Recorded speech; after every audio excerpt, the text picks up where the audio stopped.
এবং জাতির বন্ধু না। এই জন্য সব জায়গায় এই ভেজাল বন্ধ করতে হবে, ফল মানে মুক্ত খাবার খেতে হবে, না হলে আমাদের শক্তি বৃদ্ধি হবে।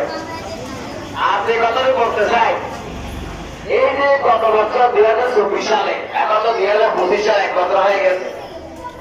দীর্ঘ 18 বছর পর্যন্ত আমাদের দেশে একটা অস্থিতিশীল পরিবেশ, হামলা মামলা ইত্যাদির মাধ্যমে গেছে। গত বছর আওয়ামী লীগ শেখ হাসিনার নাম শুনেছিল, তখন তো টেলিভিশনে হাসিনা ছাড়া কিছু দেখা যেত না। এখন আসেনি নাই, কেন নাই জানেন? সে শিশুদেরকে পর্যন্ত হত্যা করেছে, ঠিক কিনা?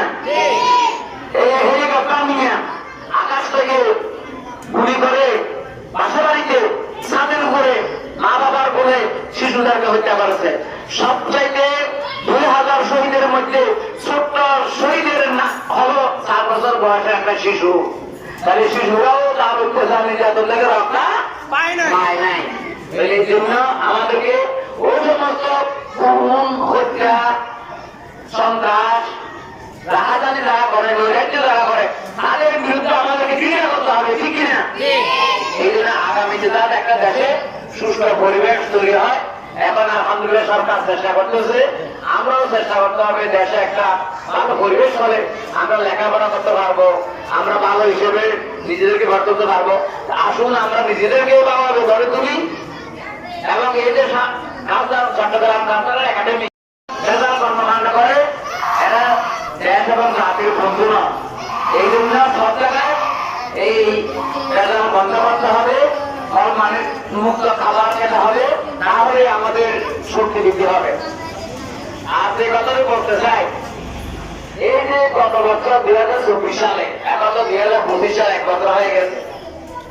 দীর্ঘ 18 বছর পর্যন্ত আমাদের দেশে একটা অস্থিতিশীল পরিবেশ, হামলা মামলা ইত্যাদির মাধ্যমে গেছে। গত বছর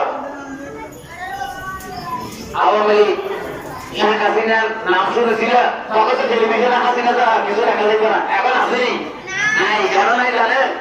সে শিশুদেরকে পর্যন্ত হত্যা করেছে, ঠিক কিনা? এই হেলিকপ্টার নিয়ে আকাশ থেকে গুলি করে বাসা বাড়িতে ছাদের উপরে মা বাবার বলে শিশুদেরকে হত্যা করেছে। সবচাইতে 2000 শহীদের মধ্যে ছোট্ট শহীদের হলো 4 বছর বয়সের একটা শিশু। তাহলে শিশুরাও তার অত্যাচার নির্যাতন থেকে রক্ষা পায় নাই। এই জন্য আমাদেরকে ওই সমস্ত খুন হত্যা সন্ত্রাস রাহাজানি যারা করে, নৈরাজ্য যারা করে, তাদের বিরুদ্ধে আমাদেরকে ক্রিয়া করতে হবে, ঠিক কিনা? এই জন্য আগামীতে যাতে একটা দেশে সুস্থ পরিবেশ তৈরি হয়। এখন আলহামদুলিল্লাহ সরকার চেষ্টা করতেছে, আমরাও চেষ্টা করতে হবে দেশে একটা ভালো পরিবেশ হলে আমরা লেখাপড়া করতে পারবো, আমরা ভালো হিসেবে নিজেদেরকে গড়ে তুলতে পারবো। আসুন আমরা নিজেদেরকে ভালোভাবে গড়ে তুলি এবং এই যে চট্টগ্রাম কালচারাল একাডেমি